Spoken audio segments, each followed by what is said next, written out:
Eu sou a professora Ana Paula e vou lecionar a disciplina de Matemática para o 6º ano do Colégio Emaús. Tudo bem, 6º ano? Nós vimos, nas últimas videoaulas MMC, MDC, problemas envolvendo MMC e MDC, e nós vamos dar um passo à frente. Ana Paula, e nós não vamos mais voltar a MMC e MDC? Vamos sim. Tanto que nós vimos o MMC para a gente poder entrar nesse conteúdo de frações, tá? Eu acho que vocês perceberam que eu nem utilizei o livro, esse conteúdo ele não estava no livro didático de vocês.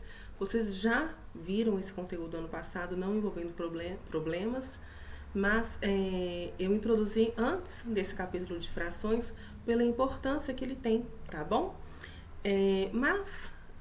Dando continuidade ao conteúdo, vamos ver frações sim, mas não deixaremos de lado o MMC e o MDC também não, tá? A gente vai voltar, nós ainda vamos fazer alguns exercícios relacionados ainda, e quando chegar na adição de frações com denominadores diferentes, vocês verão o porquê que nós tivemos essa revisão desse conteúdo, tá?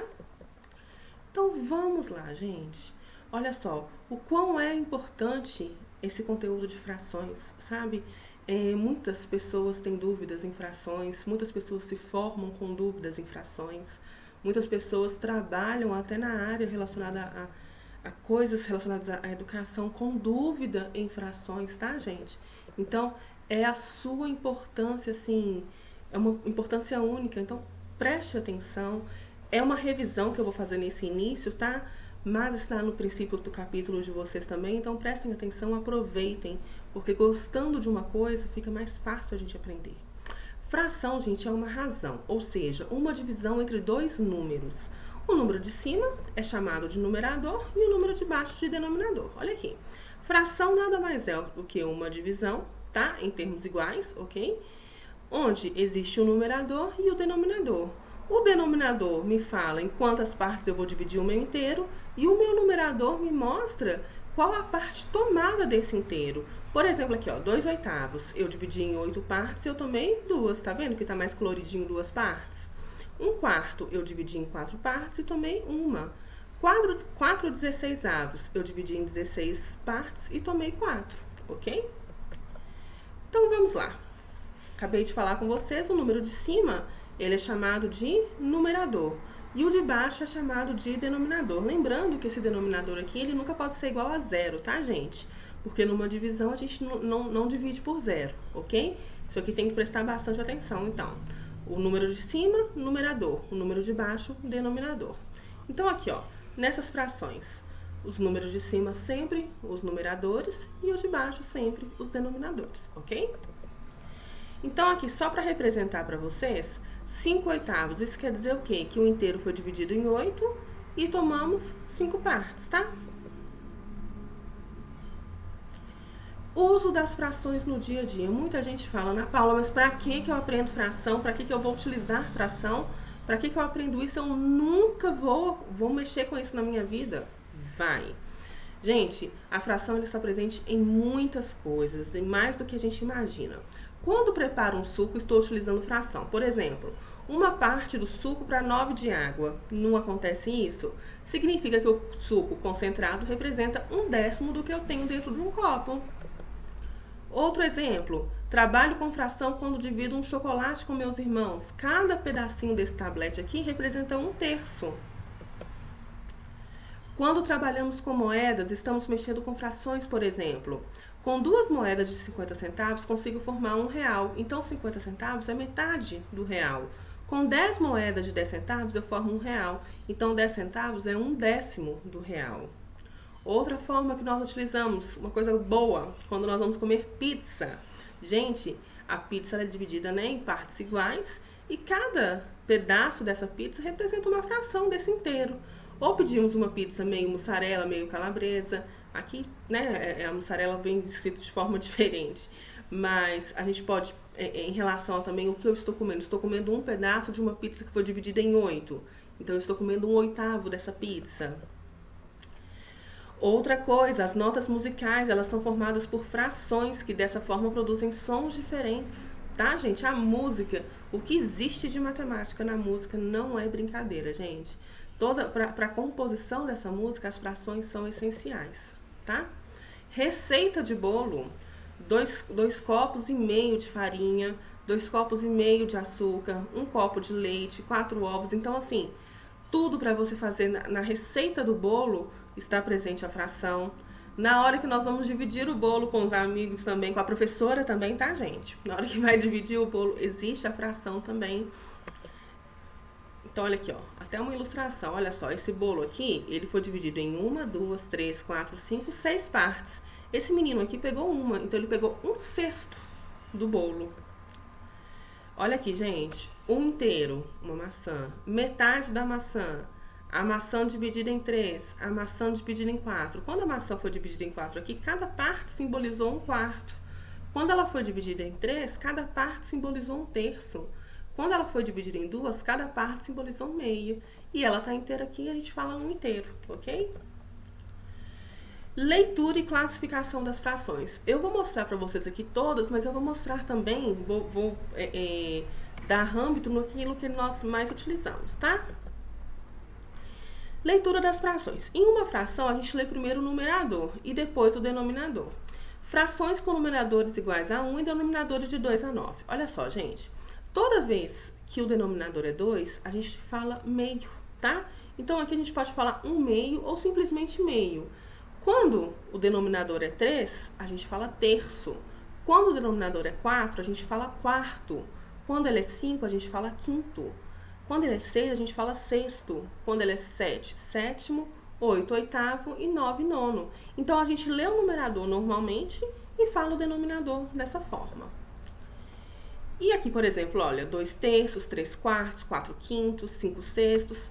Mais exemplos para vocês verem que nós lemos o numerador normalmente, o denominador que ele vem dessa forma diferente. E olha, frações com numeradores iguais a 1 e denominadores maiores que 10. Quando o denominador é 10, depois a gente vai falar, tá? Mas quando ele é depois de 10, vamos supor 11, a gente fala 1/11 avos. 1/12 avos, 13 avos. Esses que não tem nome específico, a gente fala sempre o número e a palavra avos, tá? Aí, vamos supor aqui, ó, 27, 1/27 avos. Quando ele não está nessas formas específicas de leitura, nós lemos o número em seguida a palavra avos, tá? E com denominadores múltiplos de 10, aí a gente fala 10º, 20º, 1/30º, 3 quadragésimos, 50º, 60º, 4 septuagésimos, 11 octogésimos. Aí aqui, gente, essa parte do 200, 300, 400, 500, esses nós não utilizamos tanto, tá? Então, Ana Paula, eu preciso fixar isso aqui? Não. O centésimo, sim. E o milésimo também. Mas esse dos centésimos, trecentésimos, quadrigentésimos, quingentésimos, isso a gente não utiliza com frequência, tá? Agora nós vamos falar dos tipos de frações. A fração ela é composta pelo numerador e pelo denominador, que nós já falamos. E elas podem ser classificadas como próprias, impróprias ou aparentes. Vamos lá, frações próprias são frações cujo numerador é um número natural menor que o denominador. Se o numerador é menor do que o denominador, nós falamos que essa fração é uma fração própria, tá? Agora, se o numerador ele é maior do que o denominador, nós chamamos essa fração de fração imprópria. E frações cujo numerador é um múltiplo do denominador, nós chamamos de frações aparentes, tá? Aparenta ser uma fração, mas não é, representa um número inteiro. Porque olha aqui, quando a gente divide aqui, quando a gente resolve, vai dar um número inteiro, tá vendo? 18 sextos é a mesma coisa que 18 dividido por 6, que é 3. 48 24 avos é a mesma coisa que... Aqui colocou 4, gente, mas é 2, tá? É a mesma coisa que 2. Agora, frações equivalentes. Essa aqui, gente, eu só vou exemplificar para vocês, mas nós vamos voltar nela explicando melhor, tá? Essa aqui eu só vou conceituar, mas essa aqui a gente volta para ver direitinho, viu? São frações que representam a mesma parte do inteiro. 1/2, 2/4, 3/6. Essa aqui eu não vou nem entrar em detalhes agora, porque eu volto falando especificamente nela. Agora, gente, vamos representar as frações abaixo. 1/4. Quer dizer que eu vou pegar o meu inteiro e dividi-lo em 4 partes iguais, ok? E vou tomar quantas partes? Uma. Isso aqui é simbolizando um quarto. E o meio, eu divido o meu inteiro em 2 partes e tomo uma. 1/8, eu divido o meu inteiro em 8 partes e tomo apenas uma. Como agora calcular a fração de um inteiro? Como assim, Ana Paula? Por exemplo, 1/6 de 24. Pode falar o quê? O dia tem... Não vamos nem falar que o dia tem 24 horas, que todo mundo sabe. Ana Paula demora, ou então gasta 1/6 do seu dia em planejamentos escolares. Qual é o horário, quanto tempo Ana Paula se dedica aos planejamentos escolares? Tá? Então, eu sei que um dia tem 24 horas. Eu tenho que fazer o quê? 1/6 de 24. Como que eu resolvo isso? Eu divido 24 por 6 e multiplico por 1.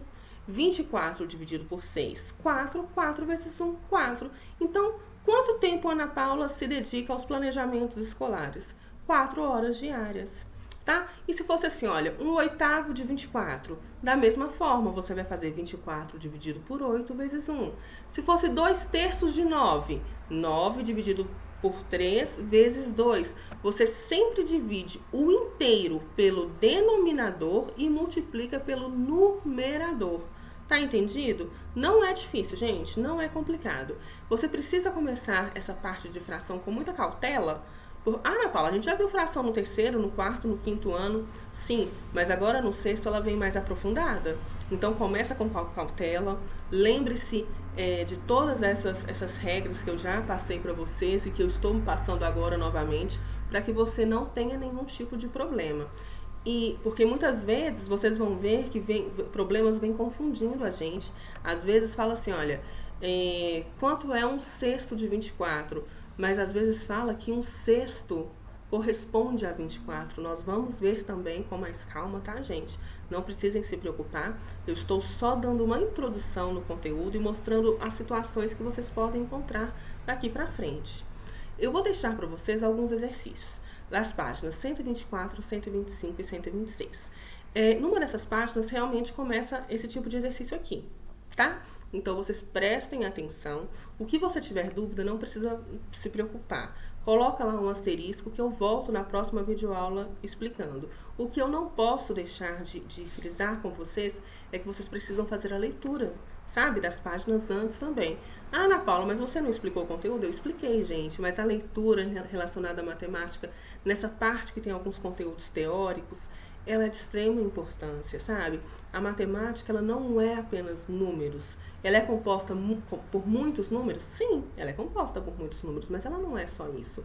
Você precisa saber os conceitos. Vocês viram os nomes das frações que eu passei para vocês? Vocês viram a forma da leitura? Mas por que eu preciso saber ler? Tá, e se um exercício não vier com o número em si, a fração em si representada, vier com a fração escrita por extenso? Você tem que saber. Né? Eu posso muito bem pedir para vocês aqui 1/6 de 24 sem simbolizar com números, eu posso fazer com a escrita. Então, vocês precisam ter esse ponto de atenção, tá? Não é difícil o conteúdo de fração, mas eu posso afirmar para vocês, eu sempre fui sincera e continuarei sendo, eu posso afirmar para vocês que é o conteúdo que a maioria das pessoas tem mais dificuldade em frações. Então, comecem com essa cautela, façam todos os exercícios, não fiquem esperando a correção só para cópia, tá? Aqui, né, como eu falei, eu deixei essas páginas aqui, 124, 125, 126, não são muitos, tá? Mas façam com atenção para que a gente, né, possa dar prosseguimento nesse conteúdo aí e obter sucesso, tá bom? Gente, eu estou com muita saudade de vocês, eu já falei que vocês são crianças muito especiais, eu espero que vocês estejam se dedicando ao estudo, eu espero que os cadernos estejam bem organizados, porque faz parte, né, gente? E essa parte de fração, vocês vão ver como a organização, ela auxilia vocês no entendimento. Não tem como ter um caderno todo desorganizado e falar que está aprendendo bem o conteúdo, porque não está. Você precisa ter essa organização para você conseguir realmente verificar o que você está aprendendo ou não, para você ver, na hora de estudar, como que a gente estuda num caderno desorganizado. Não tem como, tá bom? Então eu conto com cada um do sexto ano para manter essa organização, inclusive em assistir às videoaulas, em fazer as atividades, viu? Um beijo para cada um de vocês, fiquem com Deus e lembre-se, juntos no caminho certo.